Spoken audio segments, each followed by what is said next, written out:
Moi, je comprends du terme refoulé quelque chose de très simple en politique. En tout cas, c'est que depuis maintenant une quarantaine d'années, exception faite de Sarkozy, mais j'y reviendrai dans un instant, les Français n'entendent parler de la France qu'en mal. Et donc, n'entendent parler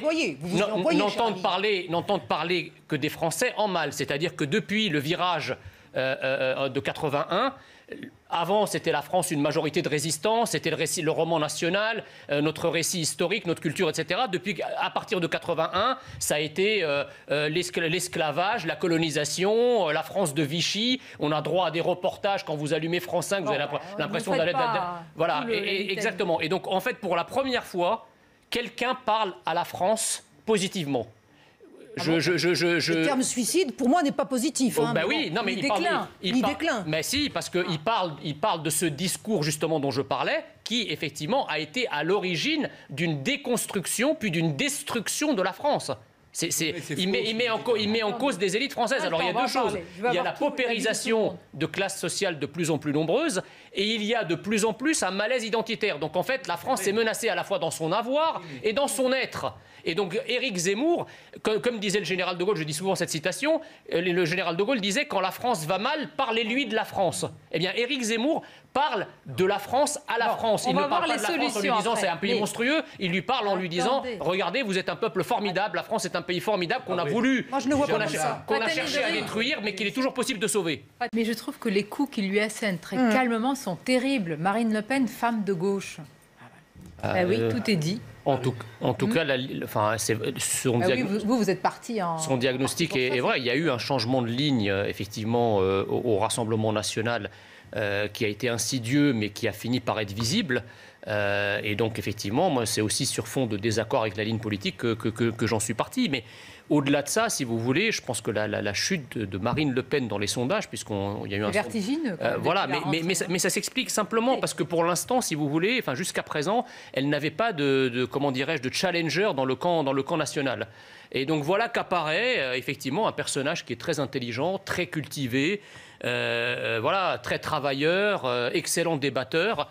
Et effectivement, Alors c'est intéressant ce que vous dites. Et donc effectivement, il attire une grande partie de son électorat, puisqu'il a les qualités requises pour affronter un adversaire qui reste quand même redoutable, qui est Emmanuel Macron. Oui, ça c'est certain. Voilà. Oui, je suis d'accord avec vous, sauf que, en l'occurrence, en interprétant la loi, les juges sont souvent amenés à juger non pas les condamnés, mais la société, les conditions, la vie. C'est-à-dire que quand un condamné trafiquant de drogue se présente, ou un délinquant ou un criminel, certains juges vont juger non pas le trafic de drogue ou l'agression stricto sensu en interprétant dans une marge de manœuvre acceptable le droit, ils vont élargir cette interprétation à des considérations finalement qui n'ont rien à voir avec le droit. Et donc ce faisant, ils en viennent à juger la trajectoire sociale, la trajectoire de discrimination éventuellement, qu'elle soit sociale, ethnique, religieuse, etc.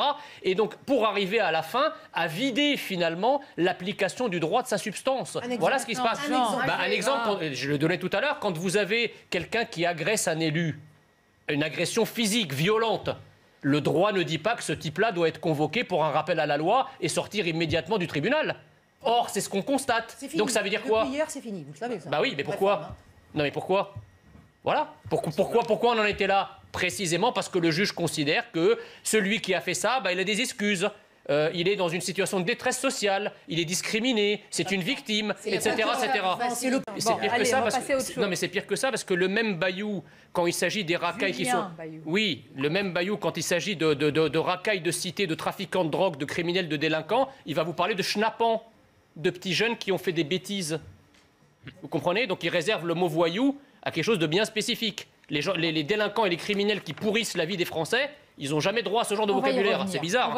C'est vrai que ça vous choque? Quand on regarde en tant que simple citoyen, on s'étonne de deux choses. La temporalité dont vous avez parlé, qui est partie consubstantielle et intrinsèque de la peine. Je veux dire, quelqu'un qui commet un crime ou un délit et qui est condamné 10, 15 années après, ça n'a aucun sens.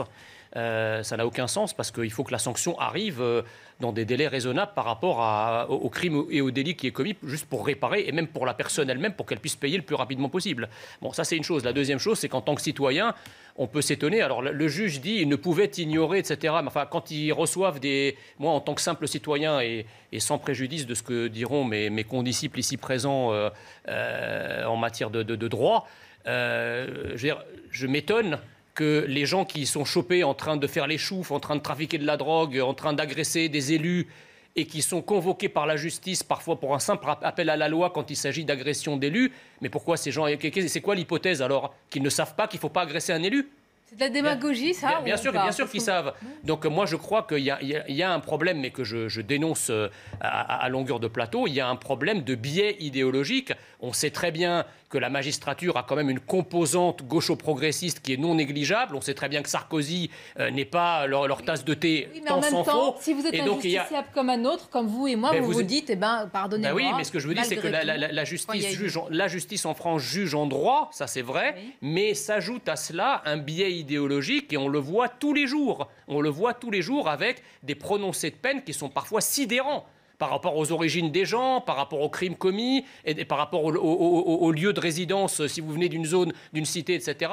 Tout ça, les Français le savent très bien et bien sûr sont choqués. Ça vous dérange quand j'évoque? Non, pas du tout. Mais je disais que si effectivement la représentante d'un parti qu'on peut dire un parti du système nous dit qu'elle a du mal à financer ses campagnes. Mais alors, j'ai dit les règles juridiques. Exactement. Sont alors très que dire de partis comme le Rassemblement National, Debout la France, qui en plus de tous ces problèmes rencontrent également des problèmes. Voilà, pourquoi? Parce que les banques françaises leur interdisent le financement. Mais alors vous avez raison. Moi, j'ai toujours... pas les choper. C'est bizarre de reprocher à la fois, et là on peut être honnête à ce sujet, au Rassemblement National de contracter des prêts russes et après de dire, et en même temps ils ne peuvent pas en France avoir les prêts des banques françaises. J'étais candidat sous étiquette Rassemblement National en 2017 pour les législatives. La Banque de France a été obligée de forcer une banque à m'ouvrir un compte de campagne parce qu'aucune banque n'a voulu m'ouvrir un compte de campagne. Voilà la réalité des. C'est pour ça que dans la perspective de l'amélioration de la loi, il était prévu à une époque qu'il y ait justement un financement public, une banque publique qui permette aux élus de se financer. Et je voulais juste vous répondre, maître, par rapport à ce que vous disiez tout à l'heure sur la condamnation maximale. Vous connaissez l'histoire de Bastien Payet, ce jeune étudiant qui a été tabassé à mort en mars 2019. Figurez-vous que ces 3 assassins sont aujourd'hui en liberté sous contrôle judiciaire, donc ils sont pas en fait. Et ça a été requalifié non pas en assassinat, mais en coup volontaire ayant entraîné la mort sans intention de la donner. Et ces gens sont en liberté. Pourquoi? Il y a 2 sur 3 de ces agresseurs qui viennent de la diversité. Ils ont été remis en liberté. Voilà la justice qu'on a. Qu'on soit fort, qu'on soit faible, col blanc ou pas. On ne peut pas comparer du tout, là, ça n'a rien à voir. On peut aller par tous les 4 chemins. Là, on se retrouve, si on dit les choses clairement, des gens ont tué quelqu'un et ils sont aujourd'hui en liberté. Voilà ce qui se passe. Mais sous décision pénale. Juste un mot, ce qui est dingue, c'est qu'à chaque fois qu'il s'agit effectivement d'un représentant de droite, la justice a la main particulièrement lourde. Sur, par exemple, Ferrand, le président de l'Assemblée nationale, il traîne des casseroles comme ça a toujours été classé sans suite, bizarrement. Non, là, je crois que c'est en cours. C'est en cours parce que bon, mais voilà ce que moi, je vais vous prendre mon exemple. J'ai traité le préfet des Yvelines sur Twitter d'ami des islamistes. Le procureur a requis contre moi 12 000 € d'amende. Ce qui est le maximum. Le maximum. Au même moment, vous avez un type comme Nick Conrad qui appelle à tuer les Blancs, qui mime l'étranglement d'une femme blanche dans un clip. Il prend 5 000 € avec sursis en première instance et il est totalement relaxé en appel. Voilà notre justice. Est-ce que vous n'avez pas été jugé encore? Si, j'ai été jugé. Non, mais je veux dire, là, j'ai pas été jugé, mais il n'y a pas eu le jugement. C'est ce qu'a requis le procureur, ce qui est déjà incroyable. Xénophobe, en disant il a été condamné aussi. Par quelle justice? Mais... On peut pas. Vous voyez, ça, c'est pas bien. Je vais vous dire pourquoi. Parce que ça veut dire que dès que vous êtes insatisfait d'une décision de justice, vous considérez que toute la justice est à jeter. Pas du tout. C'est-à-dire que vous ne jouez pas le jeu démocratique. Non, je dis simplement, et ça tous les Français le savent, qu'il y a une composante de la justice qui est idéologique. Attendez, c'est tout. Éric Zemmour a été relaxé pour avoir dit en débat à Bernard-Henri Lévy que Vichy avait sauvé les Juifs ou des Juifs selon qu'on choisit la première ou deuxième version. Oui, il a été relaxé. Alors, qu'est-ce qu'on dit? Là, la justice, non, mais là, c'est pas, c'est un point d'histoire, ça n'a rien à voir. C'est pas comme critiquer l'immigration, comme dire que la composante immigrée de l'immigration dans la délinquance et la criminalité est importante. C'est pour ça qu'elle a été condamnée. Vous savez qu'Éric Zemmour, il a été condamné parce qu'il a essentialisé en disant tous les.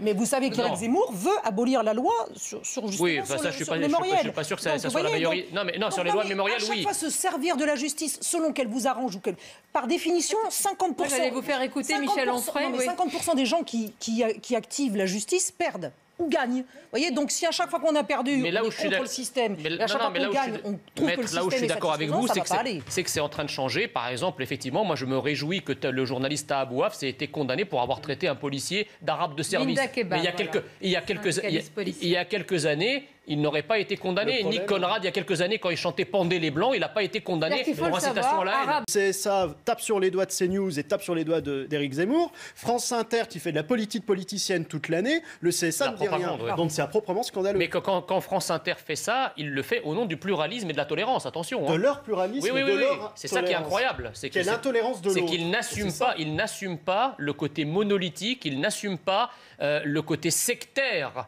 de leur ligne éditoriale qui veut qu'on invite que ceux qui pensent comme eux. Mais quand vous leur demandez pourquoi, ils vous disent mais c'est au nom de la tolérance, de la bienveillance et du pluralisme. Le pire de la violence a toujours été fait au nom du bien commun. Oui, c'est ça. Et au nom de la tolérance. Exactement. Et c'est exactement ce qui est en train de se passer. Un peu de douceur. Dommage qu'on le vice à la vertu. Donc un peu de bonne... Moi, je crois qu'au lieu de cordon bleu, il faut mettre un cordon sanitaire autour des écologistes pour les éloigner de la parole publique. Mais, et pas dans indépendamment de cela... à la limite, je suis prêt à souscrire sur un certain nombre de produits, effectivement, qui sont mauvais pour la santé, qui sont dans l'industrie agroalimentaire, truffés de produits chimiques, de conservateurs, etc.